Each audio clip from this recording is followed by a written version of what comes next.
Allez les amis, on est parti pour faire une compétence typique du contrôle. Comment est-ce que je fais pour résoudre une équation avec du cos ou du sin quand à l'intérieur j'ai pas juste x mais par exemple 3x moins pi.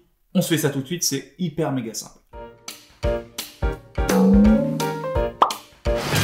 Pour traiter ce problème, ce qu'on va faire c'est faire un changement de variable. Donc on va dire, bon par exemple ça, je l'appelle grand X. Et si j'appelle ce truc là grand X, qui vaut donc 3x moins pi, ma vie devient beaucoup plus simple, parce que je me retrouve avec une équation qui est cosinus de grand X égale 1 demi. Et ça, je sais le résoudre très facilement en disant grand X égale plus ou moins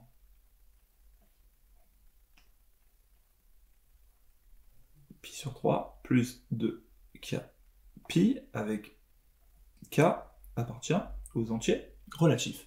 Pourquoi? Parce que, allez voir la compétence numéro 10 et 11 qui font très bien le taf et qui vous expliquent comment est-ce qu'on en arrive à ce résultat. Le problème, c'est que là, vous avez donné grand X. Et moi, je veux pas grand X, je veux petit x. Du coup, de la même manière que j'ai fait mon changement de variable ici en remplaçant 3x moins pi par grand X, ici, je vais remplacer grand X par 3x moins pi.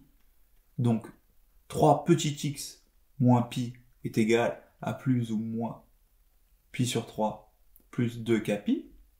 Ensuite, vu qu'à la fin je vais avoir x égale, je vais tout passer de l'autre côté, donc 3x égale plus ou moins pi sur 3 plus 2k pi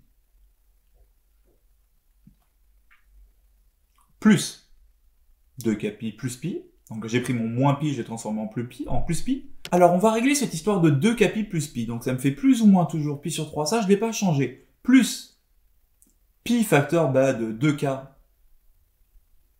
plus 1.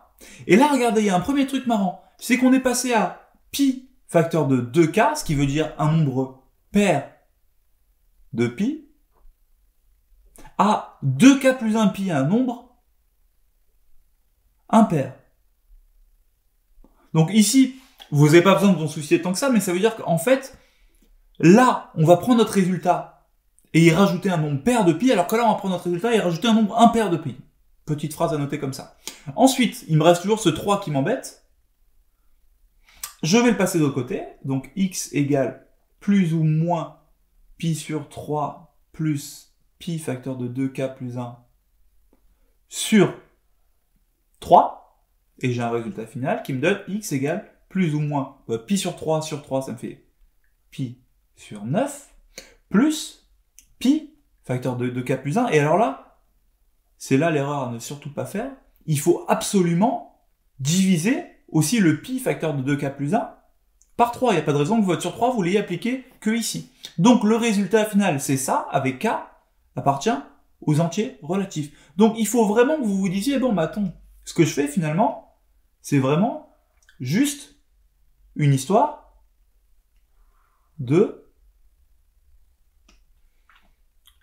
faire mon changement de variable et ensuite isoler x en prenant bien soin d'appliquer tout ce qu'on fait, donc la somme et la division, non seulement à pi sur 3, mais aussi à 2k pi. Il n'y a pas de raison que notre 2k pi, ils prennent pas un divisé par 3, ils prennent pas un plus pi.